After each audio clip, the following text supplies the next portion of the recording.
Hello दोस्तों, स्वागत है आप सभी का डेली फोकस न्यूज में। और यहाँ पर एक और बड़ी खबर है। जी हाँ, आप सभी के चहेते खेसारी लाल यादव को लेकर खेसारी लाल यादव आए दिन ट्रेंडिंग में छाए रहते हैं, लेकिन इसी बीच उनका एक और गाना रिलीज होने वाला है। जी हाँ, और ये गाना कल सुबह में रिलीज होने वाला है। इस गाने का नाम हम आपको ज़रूर बताएंगे। जी हाँ, तब तक के लिए आप इस वीडियो को देखते रहें। खेसारी लाल यादव का गाना, दो गाना ट्रेंडिंग कर रहा है, ट्रेंडिंग पे चल रहा है यूट्यूब पे।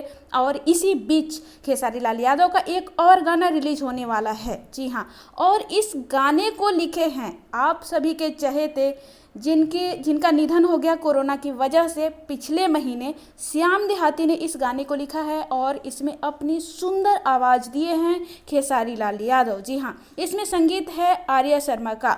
इस गाने का नाम है नीलुआ तोरा पीलुआ परी। जी हाँ, खेसारी लाल यादव इस गाने को गाए हैं। यह गाना कल सुबह SRK म्यूजिक से रिलीज होने वाला है। तो आप लोग इस गाने को ढेर सारा प्यार दें। जिस तरह से खेसारी लाल यादव के गाने परदेसिया, मोबाइल कवर और अभी जो ट्रेंड कर रहा है गाना इंसान खिलौना हो गई, इस गाने को आपने जितना प्यार दिया उससे भी ज़्यादा इस गाने को और प्यार दीजिए और एकदम ट्रेंडिंग नंबर 1 पे एक ही दिन में पहुंचा दीजिए।